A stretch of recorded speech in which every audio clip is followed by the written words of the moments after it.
नमस्कार, मैं हूं अंजना ओम कश्यप और खबरों के इस नए ब्लैक एंड व्हाइट विश्लेषण में आप सभी का बहुत बहुत स्वागत है। नमस्कार, मैं हूं अंजना 2.0 और मेरी तरफ से भी खबरों के नए विश्लेषण में आपका स्वागत है। आज सबसे पहले हम मुख्यमंत्री ममता बनर्जी के बयान का एक ब्लैक एंड व्हाइट विश्लेषण करेंगे। मुर्शिदाबाद की जिस हिंसा में 3 लोगों की हत्या हुई और 2 हिंदुओं को भीड़ ने पीट कर मार डाला, उस हिंसा को लेकर ममता बनर्जी अब ये कह रही हैं कि मीडिया झूठी खबरें दिखा रहा है और मुर्शिदाबाद में सिर्फ एक विवाद हुआ है। अगर आप इस हिंसा को काले और सफेद में देखेंगे तो आपको ये पता चलेगा कि हर नेता अपनी राजनीतिक महत्वाकांक्षाओं के हिसाब से इस हिंसा को अलग अलग रूप में पेश कर रहा है। किसी नेता की नजर में तोड़फोड़ और आगजनी करने वाले लोग धार्मिक उन्मादी हैं, तो कुछ ऐसे नेता भी हैं जो उपद्रवियों को पीड़ित बनाने पर तुले हुए हैं। आज हम आपको यह भी बताएंगे कि ममता बनर्जी ने इमामों के साथ एक बड़ी सभा का आयोजन किया, लेकिन उन्होंने मुर्शिदाबाद की मॉब लिंचिंग में मारे गए हरगोविंद दास और उनके बेटे चंदन दास के परिवार से मुलाकात नहीं की। इसके बाद हम गांधी परिवार के लिए कांग्रेस का सत्याग्रह आपको दिखाएंगे। नेशनल हेराल्ड घोटाले की चार्जशीट में सोनिया गांधी और राहुल गांधी को आरोपी बनाने के बाद आज देश भर में आप देख ही रहे हैं, कांग्रेस ने ईडी के दफ्तरों के बाहर विरोध प्रदर्शन किए। कांग्रेस का यह कहना है कि बीजेपी ईडी का दुरुपयोग करके सोनिया गांधी और राहुल गांधी को डराना चाहती है और इसके पीछे एक गहरी राजनीतिक साजिश है।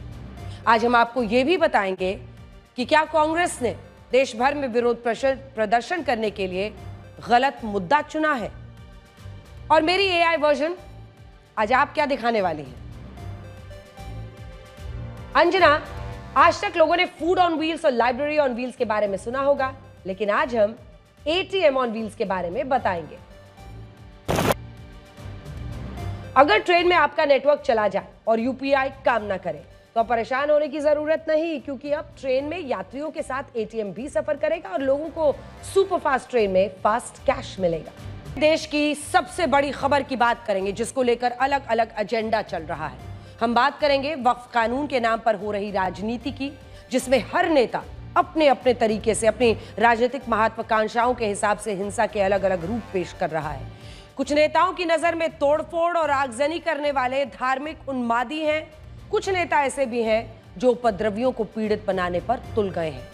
हम सबसे पहले आपको 3 तस्वीरें दिखाना चाहते हैं। इसके बाद हम कुछ अहम सवाल उठाएंगे जो आज पूछे जाने बहुत जरूरी है। ये 3 तस्वीरें देखिए। वक्फ कानून के नाम पर जो हिंसा मुर्शिदाबाद में हुई, ये वहां की 3 तस्वीरें हैं। 8 अप्रैल, 11 अप्रैल और 12 अप्रैल। इन 3 दिनों में अलग अलग स्थानों पर उपद्रवियों ने तोड़फोड़ की, पथराव किया, आगजनी की। इन तस्वीरों को ध्यान से देखने की जरूरत है और ये तस्वीरें केवल जनता को ही नहीं बल्कि पश्चिम बंगाल की मुख्यमंत्री ममता बनर्जी और उनके मंत्रियों को भी जरूर देखनी चाहिए। हम ये तस्वीरें इसलिए दिखा रहे हैं क्योंकि आज ममता बनर्जी ने मुर्शिदाबाद हिंसा को लेकर दिखाई जा रही खबरों और तस्वीरों को झूठा बताते हुए हिंसा की वारदात को लगभग नकार दिया।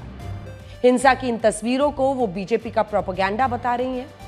हम पहले दिन से देश के लोगों को वक्फ के नाम पर हो रही हिंसा की खबरें दिखा रहे हैं, लेकिन पश्चिम बंगाल की मुख्यमंत्री हिंसा की इन तस्वीरों को फेक न्यूज बताकर धार्मिक उन्मादियों से लोगों का ध्यान हटाने की कोशिश कर रही है। एक मुख्यमंत्री राज्य की सर्वोसर्वा होती है।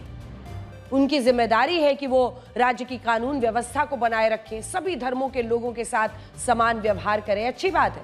लेकिन पश्चिम बंगाल में उपद्रवियों की हिंसा को वक्फ कानून का विरोध बताकर सांकेतिक रूप से सही ठहराने की जो कोशिश की जा रही है, हिंसा पीड़ित हिंदू परिवारों के पलायन पर नजर तक नहीं डाली गई है। हम आपको ममता बनर्जी का वो बयान सुनवाते हैं जिसमें वो बड़ी ही आसानी से हिंसा की इतनी बड़ी वारदात को लगभग टालते हुए दिख रही है। दांगा लगे दिए ओषुधेर दाम, मेडिसिन का भाव आप 100% बढ़ा दिया, प्राइस राइज बढ़ा दिया, पेट्रोल का भाव बढ़ा दिया, डीजल का भाव बढ़ा दिया। मीडिया है जो खाली बंगाल का खिलाफ में बोलता है, हम का खिलाफ में बोलते हैं। मैं खाली कहने चाहूंगी, अगर कुछ बोलना है मेरे का सामने आके बताओ, पीछा से नहीं। बीजेपी कोई लड़का आके हिंदू मुसलमान को भड़काएगा तो आप लोगों को एक रोल प्ले करना है, इमाम साहब को कहना है इसमें आप लोग मत जाइए, हम शांति चाहते हैं, हम शांति चाहते हैं, हम शांति चाहते हैं। क्या आप सोच सकते हैं कि अगर उत्तर प्रदेश में ऐसी हिंसा हुई होती तो यूपी के सीएम उपद्रवियों के खिलाफ इस तरह की मार्मिक भाषा का इस्तेमाल करते? कल ही उन्होंने अपने एक संबोधन में कहा था कि उपद्रवियों का इलाज डंडा है। यूपी के योगी मॉडल में उपद्रवियों पर बुलडोजर एक्शन होता है, उनके पोस्टर छपवाकर तोड़फोड़ की वसूली की जाती है। आज भी योगी आदित्यनाथ ने अपने एक बयान में कहा कि अवैध बांग्लादेशियों का जो समर्थन करते हैं उन्हें बांग्लादेश चले जाना चाहिए। योगी के इस तेवर पर ममता भी भड़क गई। इन दंगाइयों का उपचार ही डंडा है, बिना डंडे के मानेंगे नहीं। आप देख रहे होंगे बंगाल जल रहा है, वहां की मुख्यमंत्री चुप है, दंगाइयों को शांति दूत कहती है। अरे लातों के भूत बातों से कहां मानने वाले हैं, लेकिन सेकुलरिज्म के नाम पर इन लोगों ने दंगाइयों को दंगा करने की पूरी छूट दे रखी है। पूरा मुर्शिदाबाद पिछले एक सप्ताह से चल रहा है, सरकार मौन है। जोगी बड़ो बड़ो बात कर रहा है, सबसे बड़ा भोगी है। महाकुंभ में कितना लोगों का मौत हुआ, कितना लोगों ने इंजर्ड हुआ, कोई लिस्ट ऑफ पब्लिकली दिया? नहीं दिया। बड़ा बड़ा बात करते हो, कितने एनकाउंटर में मैं मारा, एक भी में रैली किसी को नहीं करने देते, एक भी मिছিল नहीं करने देते, लोगों को डर दिखा के रख दिया, लोगों ने एक रैली भी नहीं कर सकता है। फर्क है, बंगाल में योगी नहीं ममता मॉडल पर कार्रवाई होती है। ममता मॉडल में हिंसा को विरोधी पार्टियों की एक साजिश बताया जाता है कि विरोधी पार्टियों ने साजिश के तहत ये हिंसा मेरे राज्य में कराई है। आज ममता बनर्जी ने उपद्रवियों पर सख्ती दिखाने के बजाय उनके जरिए राजनीतिक लाभ लेने की कोशिश की। इमाम और मौलवियों की सभा को संबोधित करते हुए उन्होंने कहा कि हिंसा की साजिश का जवाब वर्ष 2026 के बाद दिया जाएगा। और आपको बता दें कि 2026 में पश्चिम बंगाल में विधानसभा चुनाव होने। धार्मिक ध्रुवीकरण की आलोचना करके बीजेपी को घेरने वाली ममता बनर्जी ने चंद्रबाबू नायडू और नीतीश कुमार के खिलाफ मुस्लिमों को भड़काने की कोशिश की। उन्होंने कहा कि मुस्लिमों से वोट लेकर ये नेता बीजेपी को समर्थन देते हैं। तो क्या ये समझा जाए कि ममता बनर्जी मुर्शिदाबाद हिंसा के जरिए मुस्लिम तुष्टीकरण में लगी हैं और अपना वोट बैंक कंसोलिडेट कर रही हैं, मजबूत कर रही हैं? क्या ये धार्मिक ध्रुवीकरण नहीं है? आप चाहते हैं पोलराइजेशन करने के लिए, हिंदू और मुस्लिम में भागाभागी करने के लिए आप चाहते हैं क्या आपका जुमला सरकार खाली कहे हम हिंदू का है, हिंदू का है और कोई धर्म का नहीं है? I can assure you, let me come about this 26, इसमें उसका टारगेट करके ये कर रहा है। अगर इसमें आप साथ में हैं तो मैं ये बात कहने चाहूंगी कि उसको हम तो आने वाला दिन में जवाब देंगे, हम देने के लिए तैयार भी है। खाली आपको मदद चाहिए, भरोसा चाहिए, विश्वास चाहिए। और देखिए चंद्रबाबू नायडू चुपचाप बैठे हैं, आप लोग तो उनको भी वोट देता है, देना चाहिए, मैं तो ऐतराज नहीं करती हूं। चुपचाप बैठे है नीतीश बाबू, चुपचाप बैठे है, पूरा सपोर्ट देता है। क्या थोड़ा दे देंगे बीजेपी, थोड़ा पावर दे देंगे, इसके लिए पावर के लिए आपको दिल भी दे सकता है।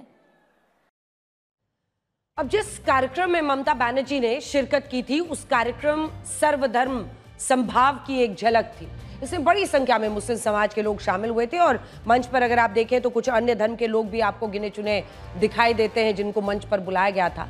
मंच पर 18 इमामों को बैठाया गया था। इसके अलावा यहां 2 पुजारी, 1 ईसाई पादरी और 1 सिख ग्रंथी को भी बुलाया गया था। अब देखिए, आरोप है कि ममता बनर्जी ने जानबूझकर कुछ अन्य धर्मों को लोगों को मंच पर बुलाया था ताकि उन पर मुस्लिम तुष्टीकरण के आरोप न लगे। उन्मादी भीड़ के तांडव पर चुप रहकर उन्होंने विरोध प्रदर्शनों को आंदोलन बता दिया। यहां तक कह दिया कि बंगाल में इस आंदोलन का कोई लाभ नहीं है, बल्कि ये तो दिल्ली में होना चाहिए। सवाल ये उठ रहा है कि क्या ममता बनर्जी हिंसक प्रदर्शनकारियों को दिल्ली का रास्ता दिखा रही है? पश्चिम बंगाल के लोगों को उम्मीद थी कि ममता बनर्जी उपद्रवियों को चेतावनी देंगी, आज कहेंगी कि अगर आपने इस तरह की हिंसा को बढ़ावा दिया तो आपके खिलाफ कार्रवाई होगी, कानून व्यवस्था की नाकामी पर अधिकारियों को फटकार लगाएंगी, मुस्लिम समाज के लोगों को शांतिपूर्ण प्रदर्शन के लिए वो प्रेरित करेंगी। लेकिन जो हुआ वो आप देख रहे हैं।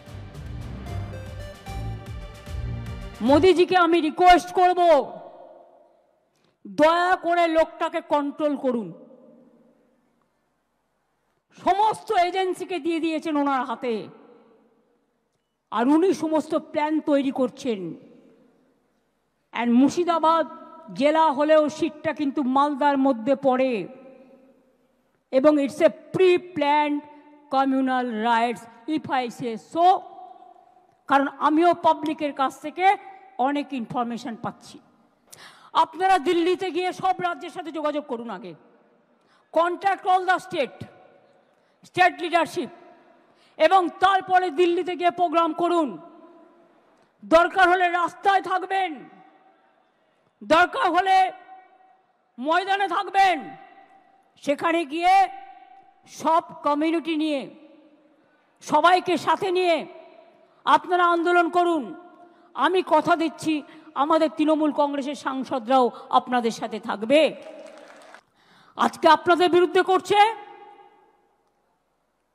কালকে আরেকজনের বিরুদ্ধে করবে, এরপর বলছে ইউনিফর্ম সিভিল কোড।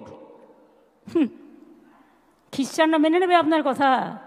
মুসলিমদের নয়, আপনি বিরোধী বুঝতে পারলাম। তো বন্ধু, সৌদি আরবে গেলে কার সাথে দেখা করেন? মুসলিমদের সাথে দেখা করেন না?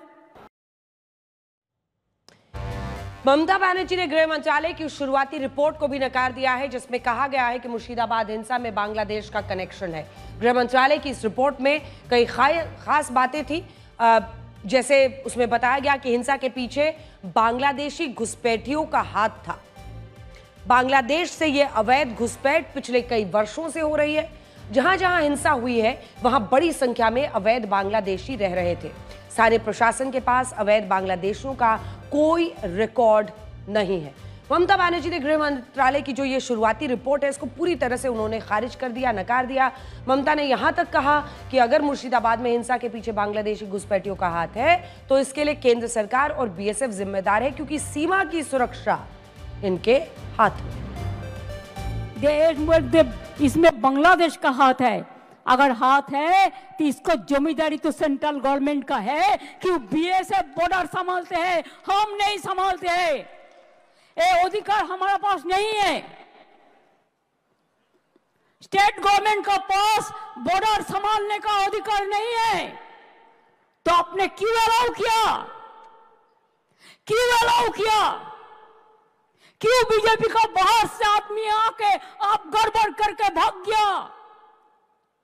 कोई फेद आपको देना पड़ेगा।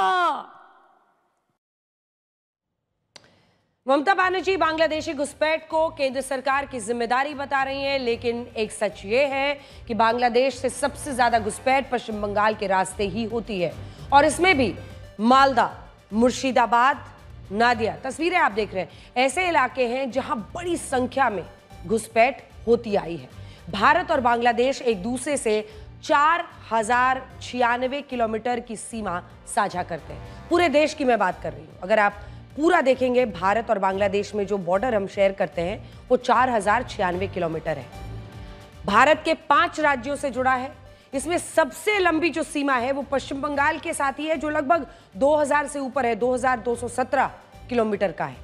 इसके बाद त्रिपुरा है जहां पर 856 किलोमीटर, मेघालय 443 किलोमीटर, और उसके बाद आ जाइए आप असम जहां पर 262 किलोमीटर है, और मिजोरम में 318 किलोमीटर लंबी सीमाएं जुड़ी हुई हैं बांग्लादेश और भारत की। अब ऐसे में ममता सरकार ने घुसपैठ के लिए केंद्र पर ठीकरा फोड़ दिया है, लेकिन उनकी ही सरकार ने केंद्र को बांग्लादेश की सीमाओं पर कटीली तारें नहीं लगाने दी हैं। पिछले महीने देश के गृह मंत्री अमित शाह ने सदन में बताया था कि भारत बांग्लादेश की सीमा पर फेंसिंग करने में बहुत परेशानी होती है, क्योंकि टीएमसी के लोग अधिकारियों को वहां पर काम नहीं करने देते। गृह मंत्री अमित शाह ने बताया था कि पश्चिम बंगाल में 450 किलोमीटर बॉर्डर क्षेत्र पर फेंसिंग का काम रुका हुआ है क्योंकि ममता सरकार इसके लिए जमीन नहीं दे रही है। मुख्यमंत्री को लेकर देखिए, अगर बात आगे बढ़ती है, गृह मंत्री अमित शाह के इन आरोपों के बाद ये सवाल उठने लगे कि क्या ममता बनर्जी बांग्लादेश सीमा पर सुरक्षा को कमजोर करना चाहती हैं। ममता बनर्जी चाहे तो इस बात को स्वीकार ना करें, लेकिन भारत में बड़े पैमाने पर बांग्लादेश से जो घुसपैठ हो रही है, इसका सबसे बड़ा रूट पश्चिम बंगाल ही है। वर्ष 2016 में तत्कालीन गृह राज्य मंत्री किरेन रिजिजू ने क्या बताया? उन्होंने देश को बताया था कि करीब 2 करोड़ अवैध बांग्लादेशी भारत में इस वक्त भी मौजूद हैं। पूरे देश की बात कर रही हूं मैं। एक रिपोर्ट के मुताबिक हर साल औसतन 1100 बांग्लादेशी घुसपैठियों को भारत में पकड़ा जाता है। न जाने कितने ही घुसपैठिए सुरक्षा बलों की नजरों से बचकर भारत, ये देखिए, अलग अलग जगह जहां पर ऐसी कटीली तारें नहीं लगी हुई हैं, वो भारत के अलग अलग क्षेत्रों में जाकर छिप जाते हैं और जो आम जनता है उनके बीच घुस जाते हैं। राजनीतिक क्षय की वजह से कई जगहों पर इनको जो मौलिक सुविधाएं हैं वो भी मिलने लगती हैं, उनके कार्ड बन जाते हैं। आरोप ये भी है वोटर आई कार्ड तक बन जाता है। ममता बनर्जी ये नहीं मानती कि मुर्शिदाबाद हिंसा के पीछे बांग्लादेशी घुसपैठियों का हाथ है, लेकिन वक्फ कानून के विरोध में अभी तक जिन 3 राज्यों में हिंसा हुई है उसमें पश्चिम बंगाल, त्रिपुरा, असम है और इन तीनों ही राज्यों में बांग्लादेश से अवैध घुसपैठ होती है। वक्फ के मुद्दे पर अगर आप देखिए तो पश्चिम बंगाल में मुर्शिदाबाद, मालदा, हुगली, दक्षिण 24 परगना में हिंसक घटनाएं हुई। ये ऐसे इलाके हैं जहां बड़ी संख्या में अवैध बांग्लादेशी रहते हैं। आज ममता बनर्जी अवैध बांग्लादेशियों पर चुप्पी साध लेती है, लेकिन एक वक्त ऐसा भी था जब इस मुद्दे पर ममता बनर्जी संसद में भी हंगामा कर देती थी।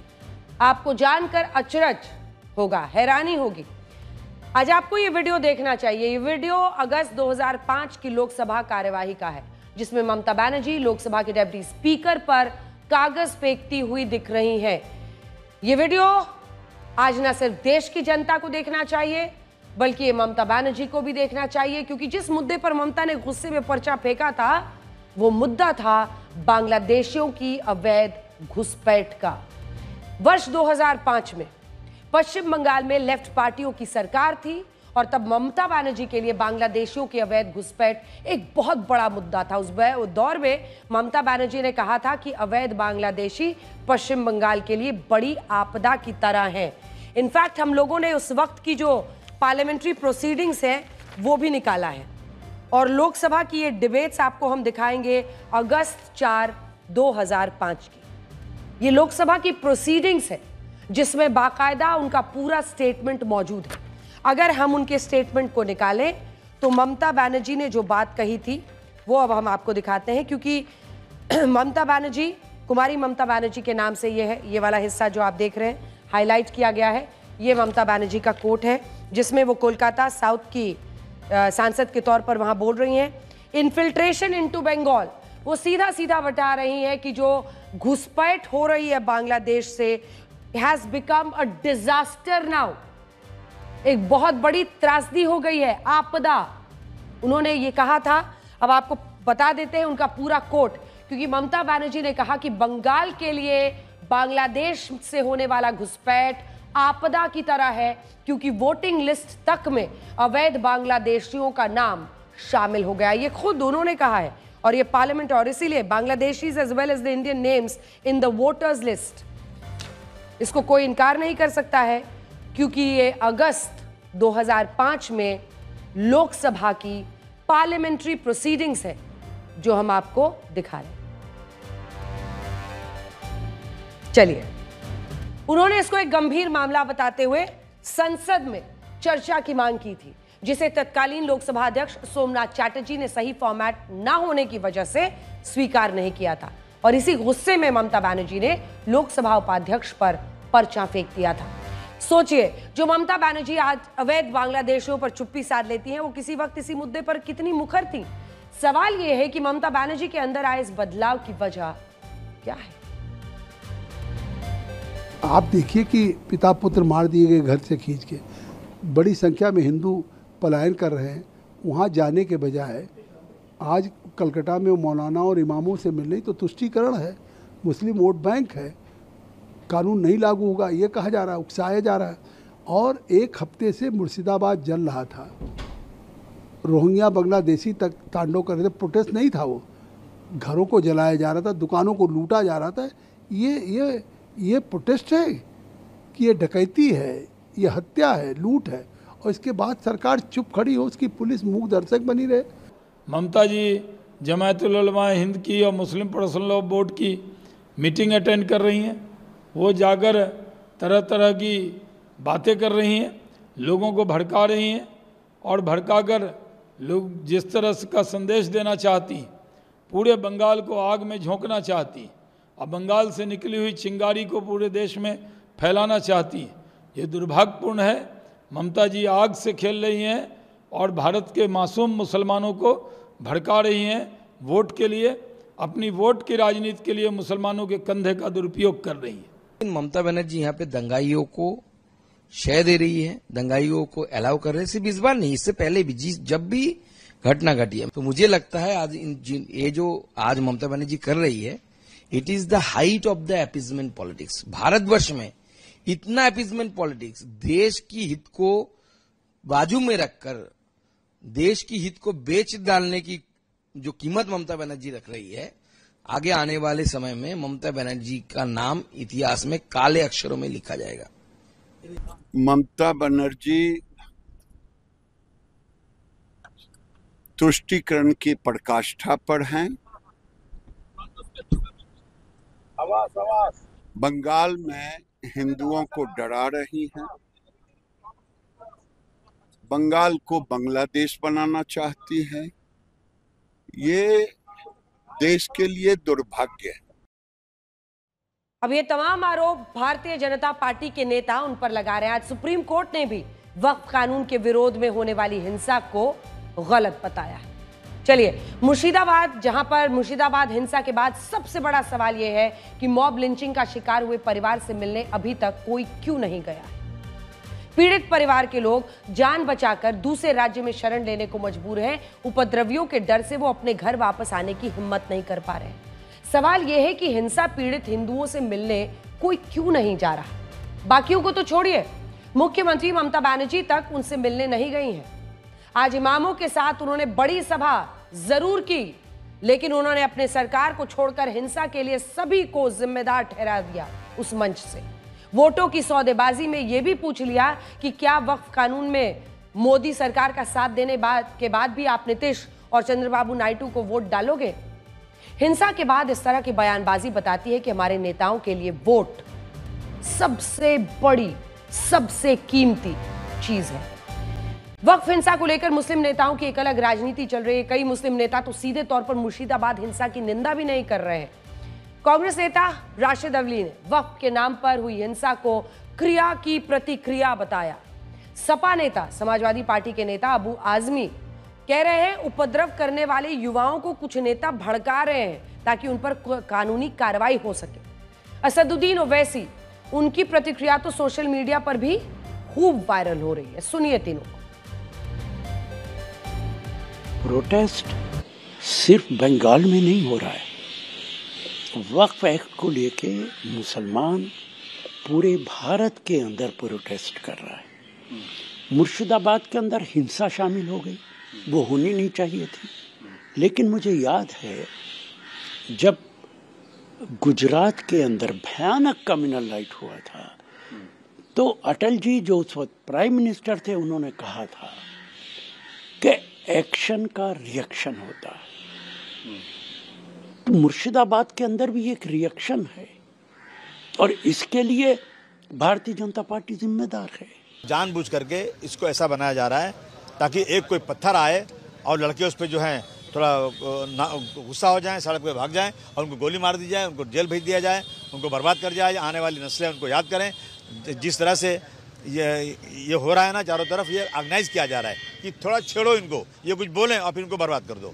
देखिए, मैं वेस्ट बंगाल गवर्नमेंट का स्पोक्स पर्सन नहीं हूँ ईश्वर रेड्डी साहब, अनफॉर्चुनेटली। नहीं, मैं किसी गवर्नमेंट का भी स्पोक्स पर्सन नहीं हूँ।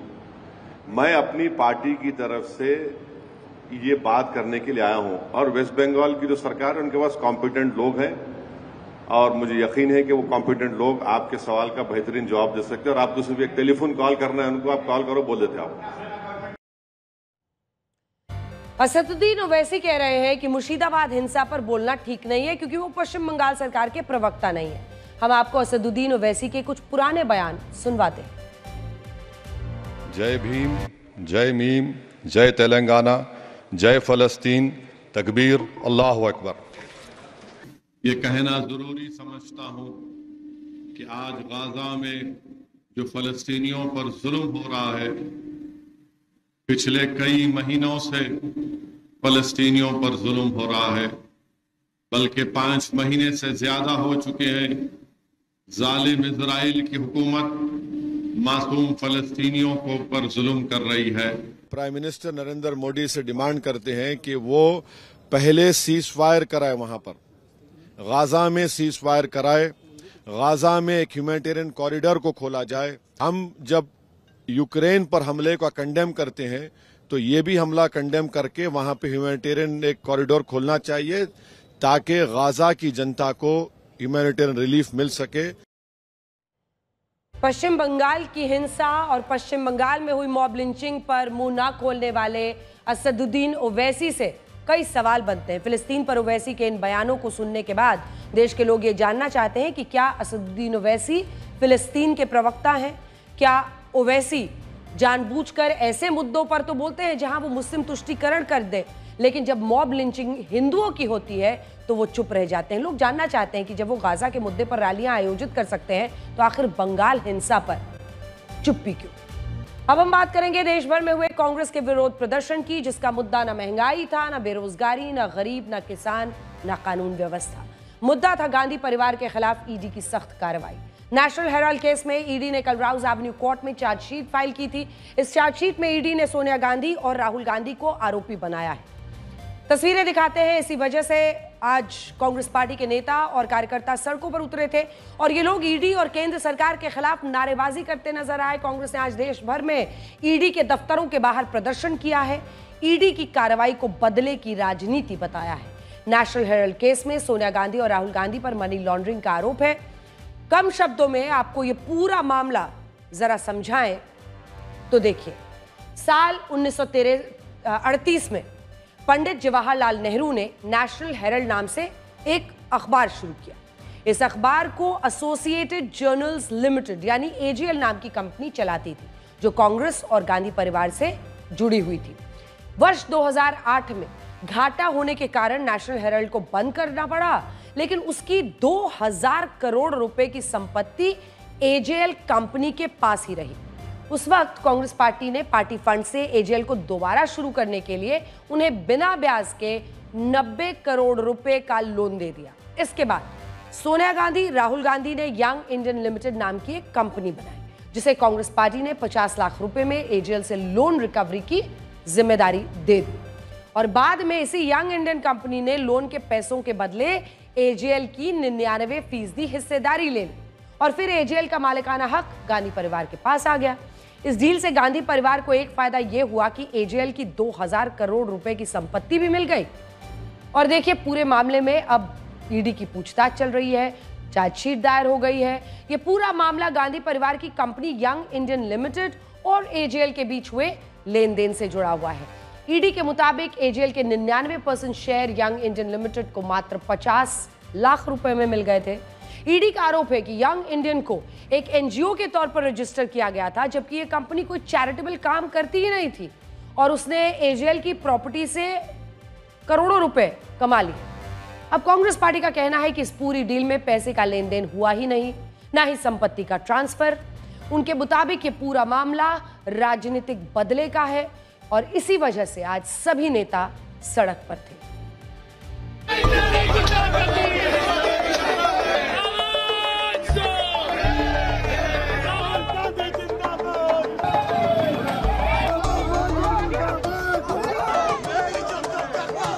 पूरे प्रकरण में कोई ट्रांजैक्शन, कोई लेन देन, कोई पैसा, एक नए रुपए का कोई लेन देन हुआ नहीं है, कोई पैसा निकाला नहीं गया है।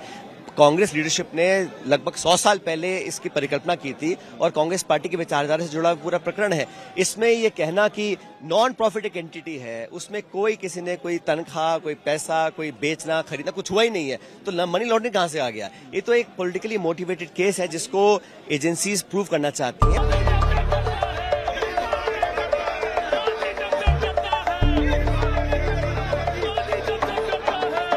मध्य प्रदेश में कांग्रेस ने ईडी दफ्तर के बाहर प्रदर्शन शुरू कर दिया है और कांग्रेस कार्यकर्ता उस बैरिकेड को पार करने की कोशिश कर रहे हैं जिस बैरिकेड को यहाँ लगाया गया है पुलिस की तरफ से, और ईडी कार्यालय में घुसने की कोशिश आप देखिए कांग्रेस के तमाम कार्यकर्ता कर रहे हैं और ये पुलिस जो है इन्हें रोक रही है। यहाँ पर ईडी को आगे करके विपक्ष के नेताओं पर निशाना लगाना है।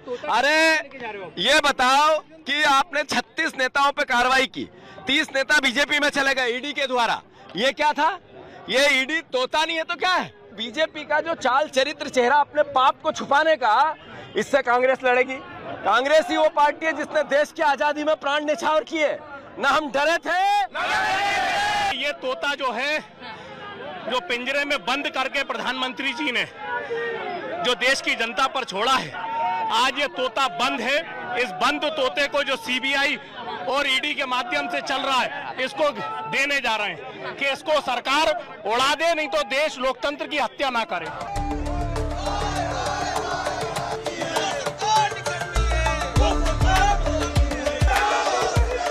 झारखंड में भी कांग्रेस सड़कों पे है। ईडी का ये दफ्तर है, जोनल कार्यालय, और यहाँ बाहर कांग्रेस धरने पे है। नेशनल हेराल्ड केस में जिस तरह से ईडी ने सोनिया गांधी और राहुल गांधी के खिलाफ चार्जशीट दाखिल किया है, उसको लेकर नाराज है कांग्रेस पार्टी। साफ तौर से आरोप है कि बदले के भावना से इस तरह की कार्रवाई की जा रही है। हम लोग सब कुछ करेंगे, हम लोग सड़क में भी जाएंगे, न्यायालय में भी जाएंगे, सदन में भी जाएंगे, लगातार संघर्ष को जारी रखेंगे। कांग्रेस के वर्कर जो है जनता के सामने हैं और ये संघर्ष जो है सिर्फ ईडी के दफ्तर के सामने खत्म नहीं होने जा रहा है, ये लड़ाई लंबी चलेगी।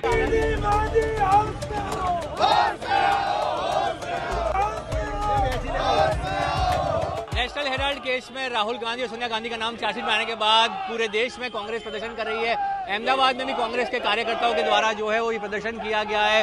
ईडी सीबीआई के सामने जो है नारे लगाए जा रहे हैं। यहाँ पे ईडी का ऑफिस है, ईडी के ऑफिस के बाहर ये जो है वो बात कांग्रेस के कार्यकर्ता कर रहे हैं। कांग्रेस कार्यकर्ताओं की नारेबाजी हो रही है। जब राहुल गांधी, सोनिया जी सब एक्टिव होते हैं तब ईडी को बीच में लाया जाता है।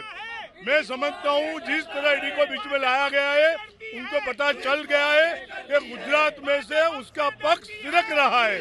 भारतीय जनता पार्टी की ये बौखलाहट है कि वो ईडी के माध्यम से हमारे राष्ट्रीय नेता राहुल गांधी जी को डराना, घबराना और फिट करना चाहती है, लेकिन ये किसी भी हाल में संभव नहीं होगा।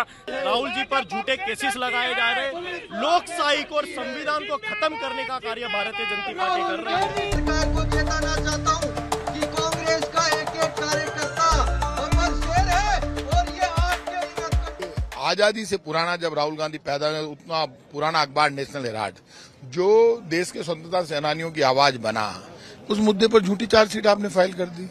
आप राहुल गांधी और सोनिया गांधी को जेल भेजना चाहते हैं षड्यंत्र से।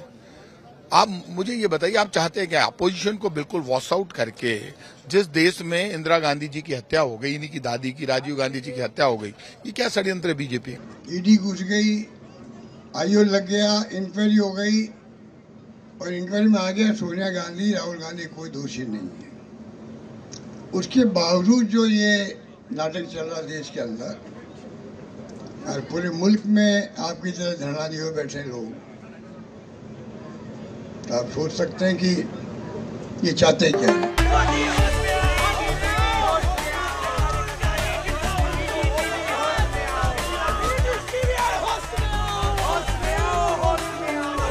पटना में कांग्रेस के नेता और कार्यकर्ता ईडी दफ्तर पर पहुंचे और देखे यहाँ पर प्रोटेस्ट करते करते अचानक से जो काले रंग का स्प्रे है वो ईडी के साइन बोर्ड पे किया गया है। और क्या कह रहे हैं जिन्होंने अभी स्प्रे किया काले करते हुए, ये क्या कह रहे हैं सुनते पड़ेगा। आप लोग देश की जो राजनीति है उसको सही तरीके से चलाइए।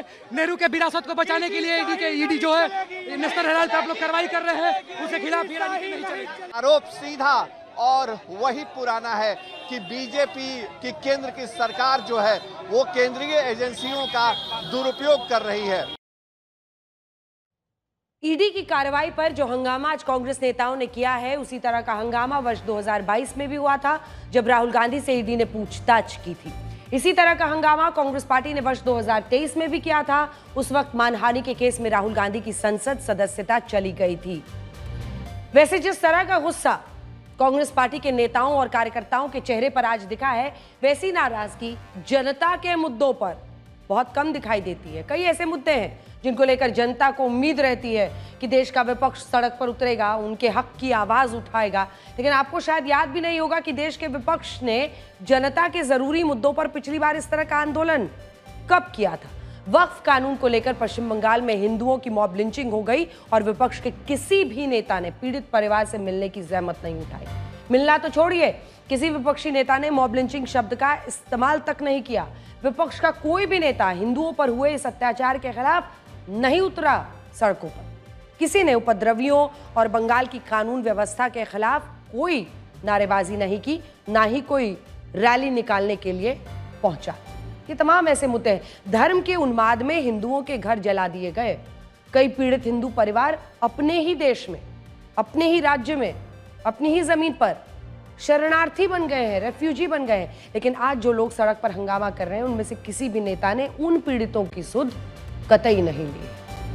अब आपको इजराइल के खिलाफ मुस्लिम देशों के गठबंधन के बारे में जरा बताएंगे, जो भारत के लिए चिंता का विषय है, क्योंकि ये देश तमाम भारत के पड़ोसी मुल्क हैं। गाजा में इजराइल के हमले कम हुए हैं, लेकिन दक्षिण एशिया के इस्लामिक देशों में इजराइल के खिलाफ एक अलग माहौल बना हुआ है। कैसे?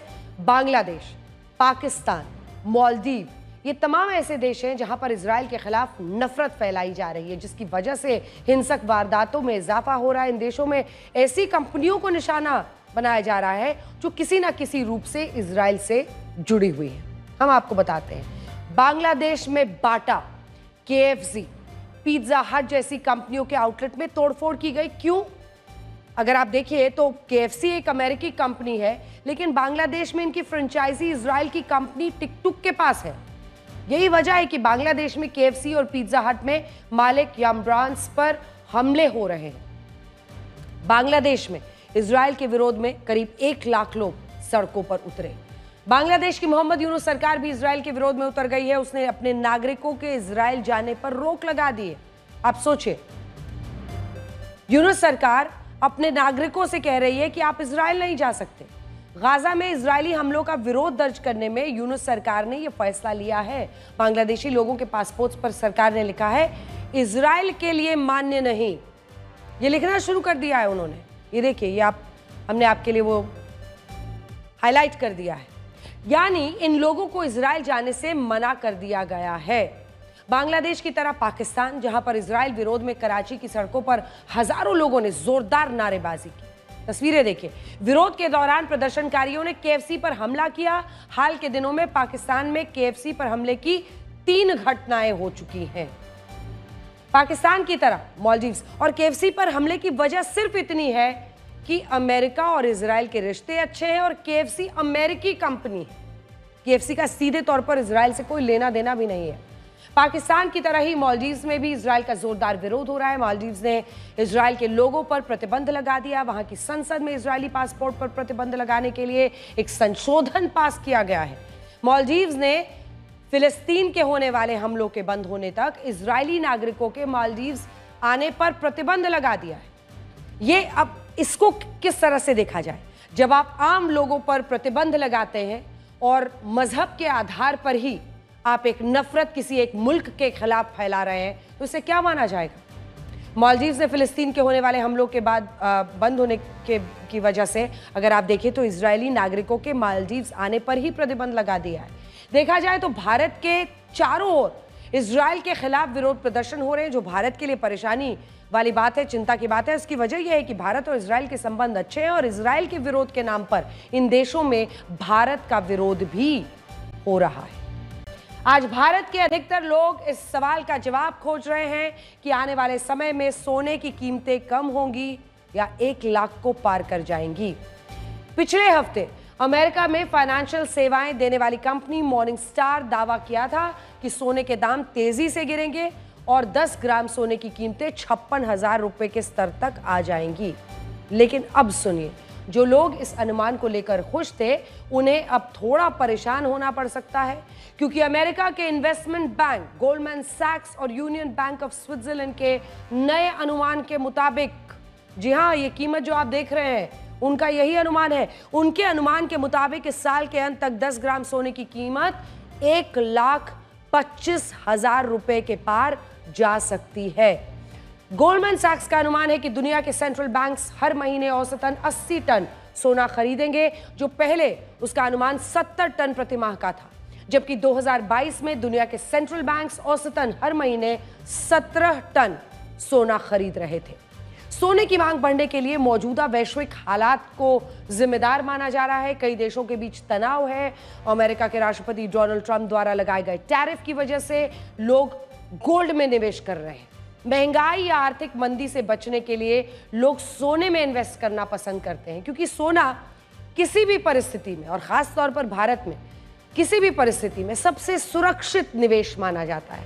हाल के दिनों में भारत में लगभग 1 करोड़ लोग ऑप्शन एंड फ्यूचर ट्रेडिंग में पैसे लगाना पसंद कर रहे थे, लेकिन अधिकतर लोगों को इसमें घाटा हुआ, जिसके बाद सरकार ने ट्रेडिंग को लेकर नियमों में बदलाव किया, जिससे छोटे इन्वेस्टर्स इससे दूरी बना रहे हैं। इसके बाद सरकार गोल्ड पर इंपोर्ट ड्यूटी कम कर देती है। अब जब गोल्ड पर इंपोर्ट ड्यूटी कम हुई, जिससे बहुत से लोगों को सोने में इन्वेस्ट करना एक बेहतर ऑप्शन लगा, इसका असर भी सोने की कीमतों पर हुआ है। और आप देख रहे हैं हमारे देश में लोगों को सोने से बहुत लगाव है। शादी हो, एनिवर्सरी हो या कोई भी दूसरा जो शुभ अवसर घर में हो, भारत के लोगों के लिए शुभ का मतलब सोना है। हमारे देश के लोगों को गोल्ड खरीदना इतना पसंद है कि हम गोल्ड इंपोर्ट के मामले में टॉप 5 देशों में शामिल हैं।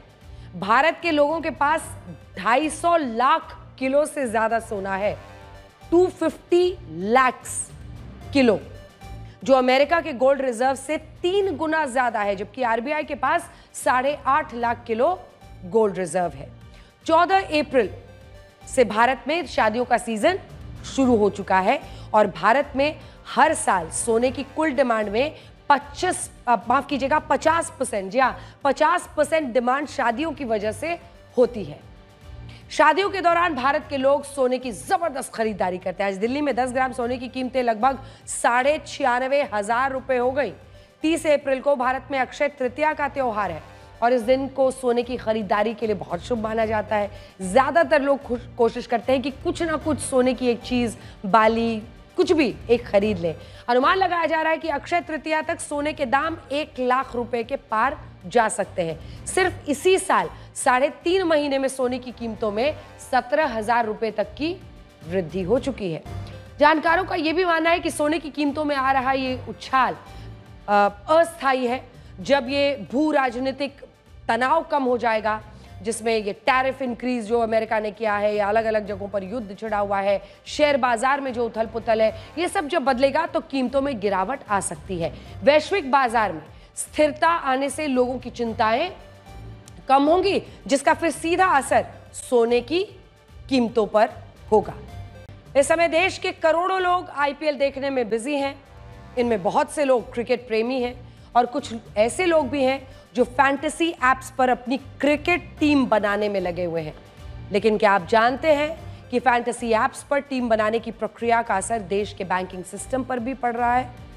पिछले 15 दिनों में 3 बार यूपीआई डाउन हो चुका है और देश में कई घंटों तक अलग अलग यूपीआई प्लेटफॉर्म्स पर ट्रांजैक्शंस बंद हो गए थे और दावा किया जा रहा है कि यूपीआई डाउन होने का कारण फैंटेसी एप्स भी हो सकते हैं, क्योंकि बड़े पैमाने पर उसके जरिए पेमेंट्स हो रही है, करोड़ लोग कर रहे हैं। मामला ये है कि आईपीएल ने क्रिकेट के साथ उन लोगों को भी काफी बढ़ावा दिया है जो इस तरह के फैंटेसी एप्स पर पैसे लगाते हैं, वो अपनी क्रिकेट टीम चुनते हैं और इसका सीधा असर बैंकों के आईटी सिस्टम पर हो रहा है।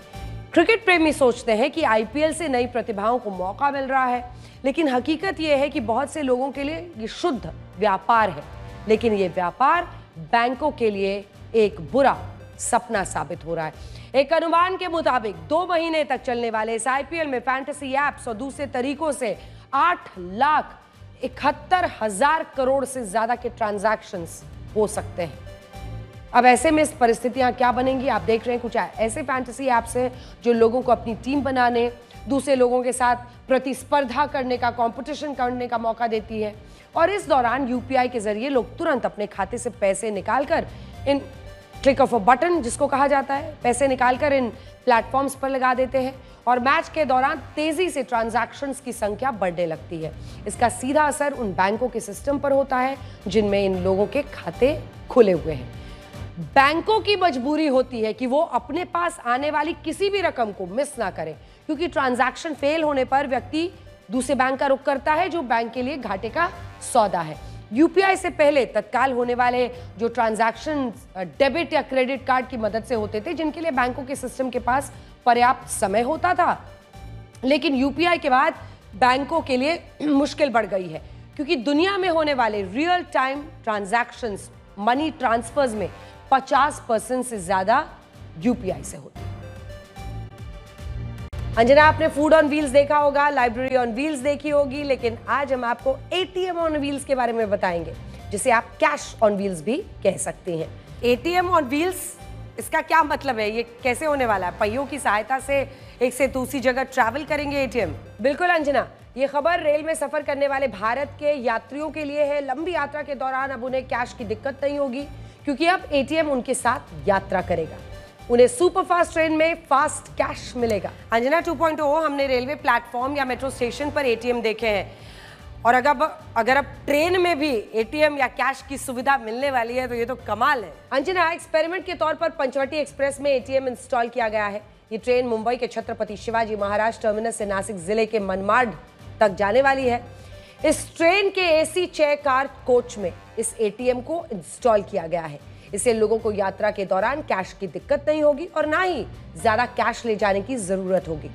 सुरक्षा के लिहाज से इसमें एक शटर वाला दरवाजा भी लगा दिया गया है। अगर ये एक्सपेरिमेंट लोगों को पसंद आया, इसका रिस्पॉन्स अच्छा रहा, तो दूसरी ट्रेनों में भी इस तरह के ATMs लगाए जाएंगे। आजकल लोग काफी हद तक UPI पर निर्भर हो गए हैं, इसीलिए देश में आप देखिए कैश की ज्यादा जरूरत नहीं होती, लेकिन ट्रेन में लोगों को कई बार नेटवर्क की दिक्कतों का सामना करना पड़ता है और इसीलिए रेलवे का ये प्रयोग लोगों के लिए बहुत फायदेमंद साबित हो सकता है। और यात्रियों में अगर कैश की परेशानी कम कर सकता है तो ये उनके लिए बहुत बड़ी राहत होगी। और इसी के साथ ब्लैक एंड व्हाइट में इतना ही। अब आपसे हमारी अगली मुलाकात कल रात 9 बजे होगी। और ब्लैक एंड व्हाइट का ये नया अंदाज आपको कैसा लगा, ये हमें जरूर लिखिए। आज के लिए ब्लैक एंड व्हाइट में इतना ही, लेकिन ये है वो मेल ID जिस पर आप इस नए अंदाज के बारे में अपनी राय दे सकते हैं, और आप मेरे बारे में भी अपनी राय दे सकते हैं। आज भी कई लोगों के मेल्स आए हैं, आपको बता दें ये अनिल ढेंगरा साहब हैं जो गुरुग्राम से लिख रहे हैं, और उन्होंने कहा है कि वो अपने घर में देखते हैं और ये एनालिसिस का पूरा कार्यक्रम उन्हें बहुत पसंद है। वैसे ही दिव्यांशु मिश्रा हैं जिन्होंने लंबी चौड़ी एक चिट्ठी लिखी है और वो कह रहे हैं हल्ला बोल भी देखते हैं और ब्लैक एंड व्हाइट ज़रूर देखते हैं, सभी बड़ी खबरों के बारे में पता चलता है। अच्छी बात यह है कि आज तक लाइव फेसबुक, यूट्यूब पे आने की वजह से अगर वो कहीं भी रहते हैं तो इस कार्यक्रम को देख पाते हैं। समय का खेल भी बड़ा अजीब है, भरी जेब दुनिया से पहचान करवाती है और खाली जेब इंसानों की पहचान करवाती है। नमस्कार।